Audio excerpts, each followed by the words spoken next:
Hello friends, ઇલાસ kitchen નાઇટીમાં તમારું સ્વાગત છે. કેમ છો? આઈ હોપ તમે બધા મજામાં હશો. ફ્રેન્ડ્સ, આજે હું છુંદાની રેસીપી લઈને આવી છું. તો ચલો જોઈ લઈએ આપણે કેવી રીતે બનાવીશું. આ રેસીપી એકદમ ઇઝી અને સરળ છે. કોઈ પણ બનાવી શકે છે. કોઈ વાર આપણે શાક ના બનાવ્યું હોય તો રોટલી સાથે આપણે આ છુંદો ખાઈ શકીએ છીએ. કેરીને આપણે ચોખ્ખા પાણીથી ધોઈ લઈશું. કેરીને આપણે એકદમ કડક અને કાચી કેરી લેવાની છે. પાકી કેરી હશે તો આપણો છુંદો 12 મહિના નહીં રહે, એનું ખાસ ધ્યાન રાખવાનું છે.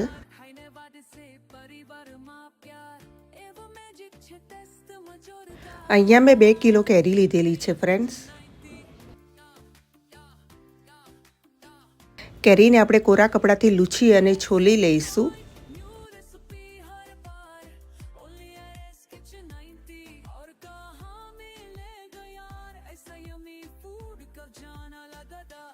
जय श्री कृष्ण जय श्री राम पहला पेट पूजा પછી બાકી કામ welcome to my channel Ila's kitchen nightie.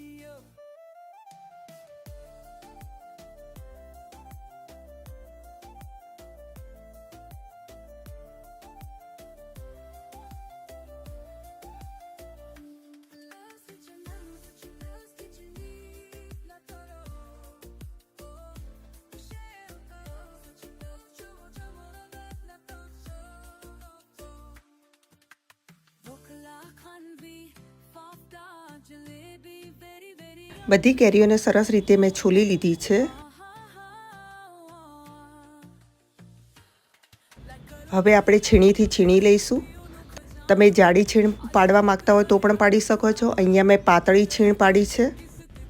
આપણે ઇન્સ્ટન્ટ છુંદો બનાવવાના છીએ એટલે પાતળી છીણ હશે તો જલ્દી ચડી જશે.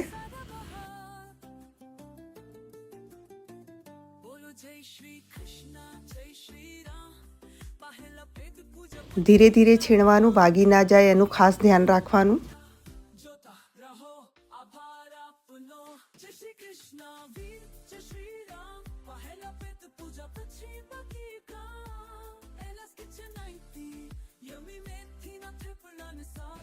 ફ્રેન્ડ્સ, તમે જોઈ શકો છો કેટલી ઝીણી અને સરસ પડી છે.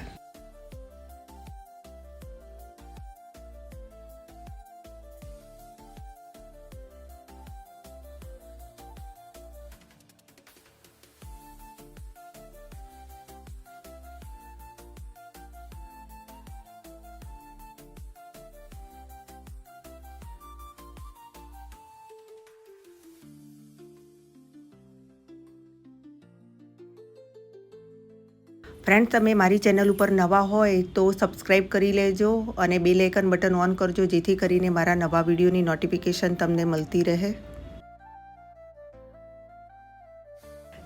કેરીઓ સરસ રીતે મેં બધી છીણી લીધી છે. આપણે છીણના અંદરથી પાણી નથી કાઢવાનું, એમ જ રહેવા દેવાનું છે અંદર.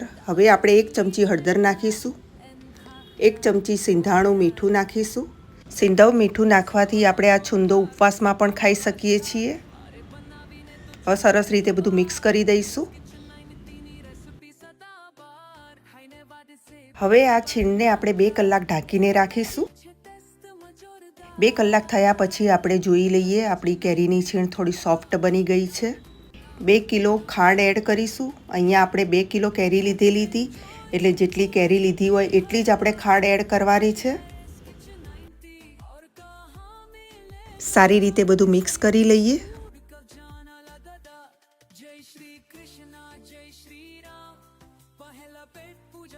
ફ્રેન્ડ્સ, જો તમારે છત ઉપર તડકો આવતો હોય તો તમે આ છુંદાને 10 થી 12 દિવસ તડકે રાખી શકો છો. 10 થી 12 દિવસમાં તમારો છુંદો બનીને રેડી થઈ જશે. ખાંડ સરસ રીતે બધી ઓગળી જશે.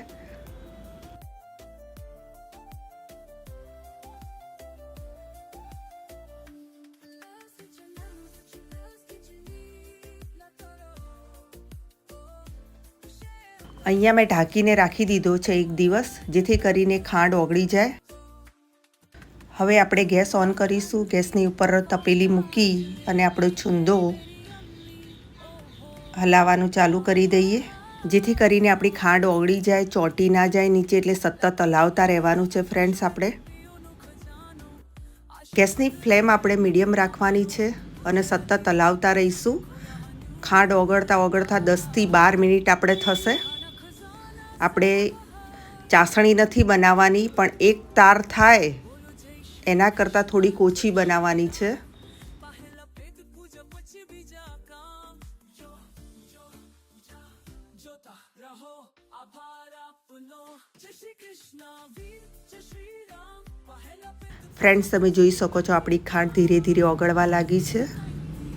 યમી મેથી ના થેપલા ને સાથે રજવા દીધી.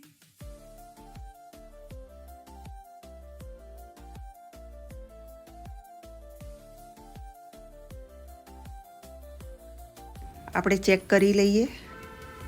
હજી ચીપચીપી નથી બની. વચ્ચે વચ્ચે ધીરે ધીરે આપણે ચેક કરતા રહેવાનું છે.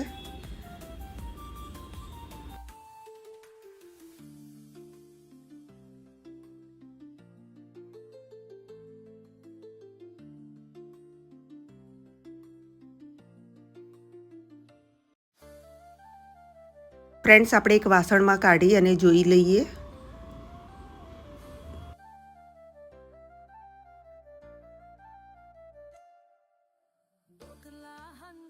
બસ આ રીતે ચીપચીપું હોય એટલે હવે બસ આપણે ગેસ બંધ કરી દઈશું. હવે આપણો છુંદો રસાદાર બનીને તૈયાર થઈ ગયો છે. તમે જોઈ શકો છો ફ્રેન્ડ્સ. અરે બનાવીને તો જુઓ એકવાર. ઇલાસ કિચન 9 ની રેસિપી સદાબહાર. ખાઈને વાદસે પરિવારમાં પ્યાર. એવો મેજિક છે ટેસ્ટમાં જોરદાર. ઇલાસ કિચન 9. આપણે આ રીતે ચેક કરવાનું છે કે રસો બિલકુલ ફેલાવો ના જોઈએ. જે વાસણની અંદર આપણે રસો નાખીએ એટલે આગળ પાછળ યાની કે ના થાય.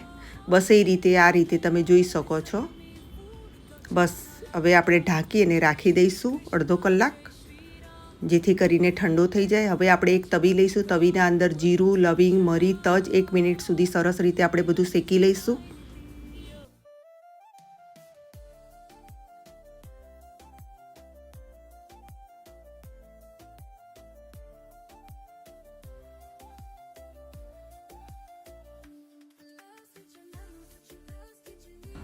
તજ, લવિંગ, મરી અને જીરું સરસ રીતે શેકાઈ ગયા છે. હવે આપણે છુંદાની અંદર એડ કરીશું. આપણે 1 કલાક પછી અંદર એડ કરવાના છે, જેથી કરીને આપણો છુંદો થોડો ઠંડો થઈ જાય. સરસ રીતે આપણે બધું મિક્સ કરી લઈએ. હવે 2 ચમચી આપણે કાશ્મીરી લાલ મરચું એડ કરીશું ટેસ્ટ મુજબ. તમે જે પ્રમાણે તીખું ખાતા હોય એ પ્રમાણે એડ કરજો. આ છુંદો મરચાં વગર પણ સરસ લાગે છે, તો એ તમારી ઉપર છે મરચું એડ કરવું ના કરવું. અહીંયા મેં 2 ચમચી કાશ્મીરી લાલ મરચું એડ કરેલું છે. તમે જોઈ શકો છો ફ્રેન્ડ્સ, કેટલો સરસ રસાદાર આપણો છુંદો બનીને તૈયાર થઈ ગયો છે. સ્કૂલમાં જતા છોકરાઓને પણ તમે ટિફિનમાં આપી શકો છો. પરોઠા સાથે ખાશે તો બહુ સરસ લાગશે. હવે આપણે ઢાંકીને રાખી દઈએ અને બીજા દિવસે આપણે એક કાચની બોટલમાં ભરી લઈએ. અહીંયા મેં બોટલને ધોઈ અને ચોખ્ખી તડકે તપાડી દીધી છે, જેથી કરીને આપણો છુંદો 12 મહિના ટકી રહે, બગડે નહીં.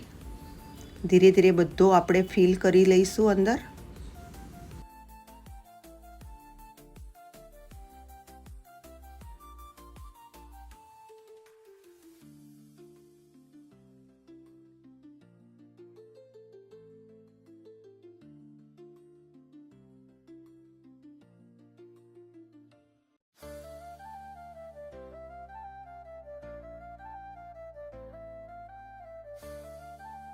ફ્રેન્ડ, તમે જોઈ શકો છો સરસ રીતે આપણે બોટલ ભરી દીધી છે. હવે આપણે ઢાંકી અને 12 મહિના સુધી આપણે આરામથી રોટલી સાથે ખાઈ શકીએ છીએ. કંઈ પ્રવાસમાં પણ આપણે લઈ જઈ શકીએ છીએ. શાક ના હોય તો ચાલી જાય. હવે આ બોટલને તડકે આપણે 2 દિવસ રાખવાની છે. 1 થી 2 દિવસ આપણે તડકામાં રાખીશું, જેથી કરીને 12 મહિના સુધી બિલકુલ કશું જ નહીં થાય, બગડશે નહીં. ફ્રેન્ડ્સ, તમને મારો આજનો વિડીયો કેવો લાગ્યો? જો તમને ગમ્યો હોય તો લાઇક, શેર એન્ડ સબસ્ક્રાઈબ કરવાનું ભૂલતા નહીં. Bye bye. ફરી મળીશું બીજા વિડીયો સાથે. ત્યાં સુધી જય શ્રી કૃષ્ણ.